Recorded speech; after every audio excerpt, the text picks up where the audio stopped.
Hello everyone, welcome back to my channel. কেমন আছো তোমরা? আশা করছি সবাই খুব ভালো আছো আর আমরাও খুব ভালো আছি। তো আগের ভিডিওতে শেয়ার করেছিলাম দুপুরবেলা খাওয়া দাওয়া অবধি।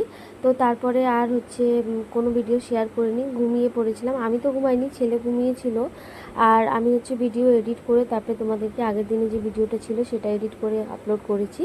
তো তারপরে এই যে বিকেলবেলা যা যা কাজ ছিল সেগুলোর থেকে আবার ভিডিওটা শুরু করলাম।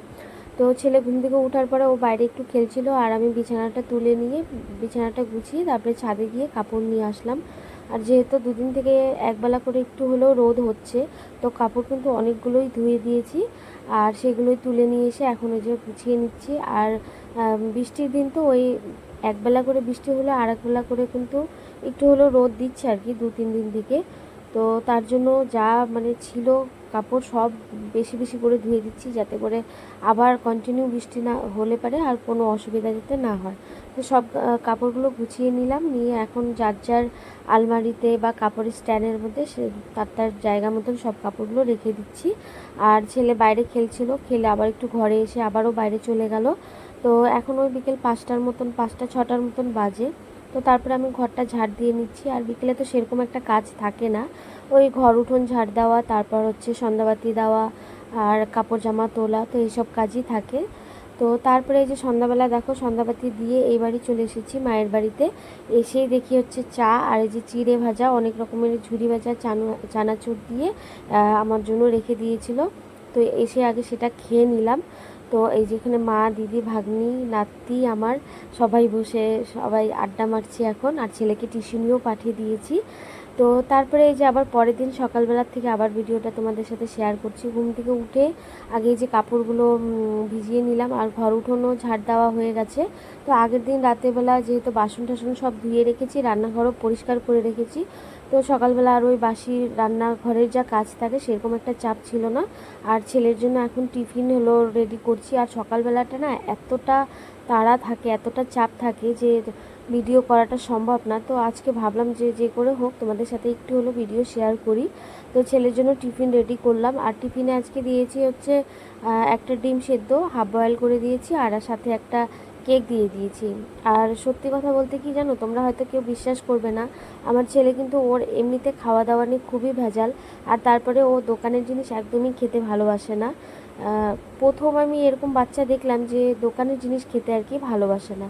তো যাই হোক, ওর টিফিনটা গুছিয়ে নিয়ে তারপরে ওর ব্যাগটাও গুছিয়ে নিলাম। আর আজকে যেহেতু শুক্রবার, তো শুক্রবারের দিন ওদের সেরকম একটা ক্লাস থাকে না, সারা সপ্তাহ ওদের যা পড়ানো হয় সেটা কিন্তু ওদের শুক্রবারে টেস্ট নেওয়া হয়। তো দুটো পিরিয়ড ওদের টেস্ট থাকে আর দুটো ক্লাস থাকে।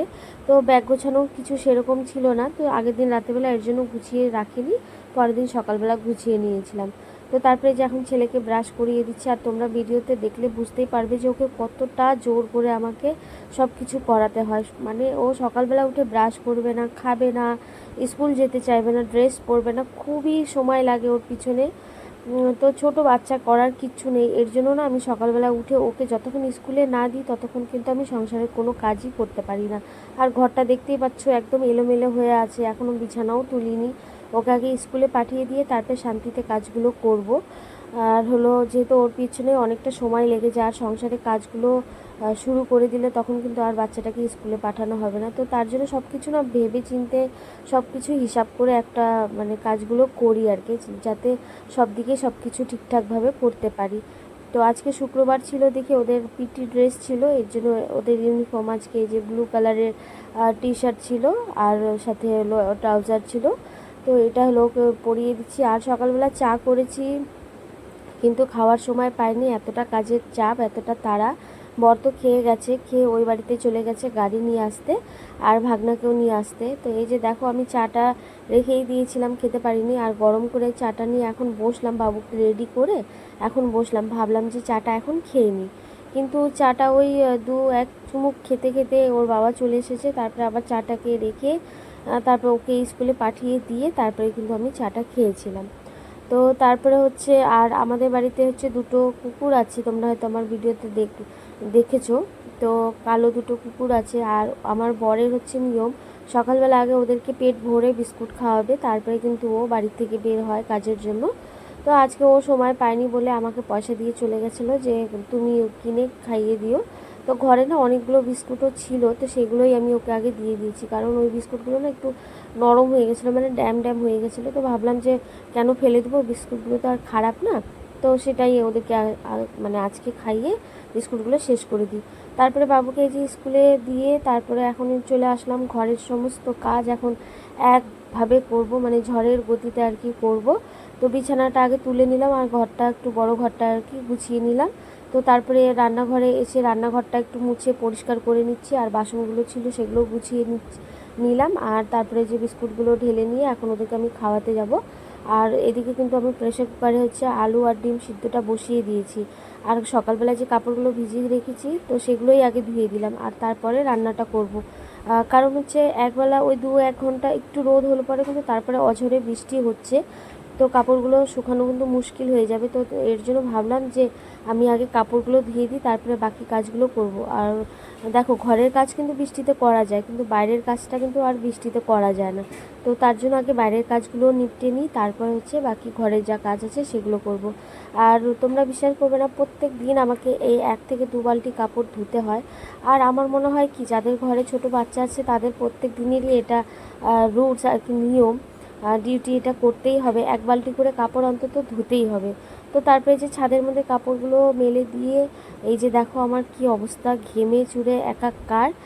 সকালবেলা আজকে খুব সকাল থেকেই রোদ উঠেছে, কিন্তু দুপুর হতে হতে মানে কাপড় কটা শুকাতেই দেখি বৃষ্টি একদম অঝোরে, মানে সেই জোরে বৃষ্টি শুরু হয়ে গেছিলো। তো ভালোই হয়েছে যে আমি আগে কাপড়গুলো ধুয়ে দিয়েছি বুদ্ধি করে, যে বৃষ্টির আশা মানে ফেলে রাখলে হবে না, ওয়েদার কখন কি হয়ে যায়। তো তারপরে ঘরে এসে একটুখানি ফ্যানটা চালিয়ে বসলাম।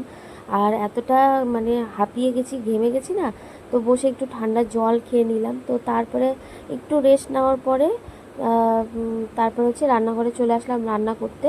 তো তার আগে হচ্ছে আমার ভিডিও, মানে ফেসবুকে যা ভিডিও আপলোড করব, তো সেটাও আবার এডিট করা হয়নি, ভয়েস ওভার দেওয়া হয়নি। তো সেটা কমপ্লিট করে তারপরে হচ্ছে রান্নাঘরে আসলাম। এসে এবার রান্নাটা শুরু করে দিয়েছি। আর আজকে ডিম আলুর ঝোল করব। আর আজকে যেহেতু শুক্রবার, আর আজকে কিন্তু উল্টা রথও আছে। তো সিদারাতে তো আমরা খুবই মজা করেছিলাম। রথ হলো মানে আমাদের বাড়ির পাশে একটা ভাই আছে, ওই ভাইটা কিন্তু পুজো করে খুব সুন্দর করে। আর সেই ভাইটাই কিন্তু ছোট্ট একটা রথ নিয়ে বের হয়। তো আমরা আগের বার কিন্তু খুব মজা করেছিলাম। তো এবার মানে এই সপ্তাহে আর কি উল্টা রথে আর যাওয়া হয়নি ওদের সাথে আর কি। পরে গেছি মেলাতে, কিন্তু ওদের সাথে যাওয়া হয়নি, কারণ ওই যে বাবুকে স্কুলে পাঠিয়েছি আর অনেক সকালবেলা ঘুম থেকে উঠেছে। আর তারপরে এতটা দূর ওই রথে গেলে পারে, এতটা দূর ওকে হেঁটে নিয়ে গেলে ওর আর শরীরে কোনো জোরই থাকবে না। তো তার জন্য ভেবেছি যে ওকে দুপুরবেলা ঘুম থেকে উঠিয়ে তারপরে বিকেলবেলা মানে সন্ধ্যাবেলার দিকে আর কি রথ দেখতে বেরোবো। তো সেটাই করেছি। তো তারপরে যে রান্না করে নিচ্ছি ডিম আলুর ঝোল, 1 তরকারি ভাতই করছি। আর আমাদের 3 জনের কিন্তু খাওয়া নিয়ে কোনো প্যাকনা নেই যে 3-4 পদের রান্না করতে লাগবে। আমাদের একটা তরকারি দিয়েই কিন্তু হয়ে যায়। তার আমি নিজে থেকেই করি যে ছেলে মানুষকে একটা সবজি দিয়ে খেতে দিতে হয় না। যদিও আমি একটা সবজিতে কোনো সময় খেতে দিই না, তার সাথে কিছু না কিছু থাকে, হয়তো স্যালাড থাকে, না হলে কোনো রকমের চাটনি থাকে, বা কিছু না কিছু একটা থাকেই। আর 3-4 রকমের পদ রান্না করলে কিন্তু আমার সেটা বেকার, কারণ হচ্ছে আমার বড় পছন্দ করে না, আমার ছেলেও পছন্দ করে না। ওই খাবে, ওই হয়তো ঝোল তরকারি দিয়ে খাবে, বা একটা যে কোনো একটা তরকারি দিয়ে খেয়ে নেবে, ব্যাস। তো তার জন্য আমি আর সেরকম কিছু একটা খুব বেশি রান্নার আয়োজন করি না 3-4 পদের। তো তারপরে রান্নাটা ওদিকে ঝোলটা ফুটতে ফুটতে আমি বাসনগুলো যা ছিল সেগুলোও কিন্তু আমি মেজে নিয়েছি। আর ততক্ষণ আমার ছেলেও চলে এসেছে, আর আমার রান্নাটাও কমপ্লিট হয়ে গেছে। আর আমি রান্না করতে করতে বাসন যতটা পারি মেজে মাজতেই থাকি, কারণ আমি না অল্প বাসনে একদমই কাজ করতে পারি না। একটা ওই প্লেট ধরবো, চামচ ধরবো, গ্লাস, মানে যাই ধরি আর কি, সেটাও আমি ধোয়ার জন্য নামিয়ে নিই। তো এই করে আমার অনেকটা বাসন হয়ে যায়, আর আমার বেসিনটাও অনেকটা ছোট, এর জন্য আমি রান্নাও করতে থাকি, ঘরের কাজও করতে থাকি, এদিকে বাসনও ধুতে থাকি। তো তারপরে বড় ওকে নিয়ে চলে আসলো স্কুল থেকে। আসার পরে ওকে কি বলবো আর তোমাদেরকে, ওর বাবা কয়েকদিন থেকে স্কুল থেকে নিয়ে এসছে। আর হলো ডেইলি ওর হলো জিদ, ওই স্কুল থেকে আসার সময় ওকে আইসক্রিম লাগবে, আর প্রত্যেক দিন ও আইসক্রিম খাচ্ছে। আবারও ওই জ্বর সর্দি কাশির মানে নিয়ে আসার জন্য এতটা শুরু করে দিয়েছে। তো তারপরে এই যে ফ্যানটা পরিষ্কার করে নিলাম, আর ফ্যানের মধ্যে এতটা নোংরা জমে গেছে জানো তো। আমি মানে আমার ফ্যানটা তো এক তো নিচু, আর তারপরে আমি সপ্তাহে কিন্তু 2 দিন করে ফ্যান পরিষ্কার করি, তাতে করে ফ্যানের হাওয়াটাও খুব ভালো পাই, আর সাথে হচ্ছে ফ্যানটাও দেখতে সুন্দর লাগে, ভালো লাগে। তো তারপর ঘরে সমস্ত কাজ, ঘর মোছা, সব কিছু, স্নান পুজো হয়ে গেছে। তো সেসব আর তোমাদের সাথে ভিডিওতে শেয়ার করলাম না, নাহলে ভিডিওটা অনেকটা বড় হয়ে যাবে।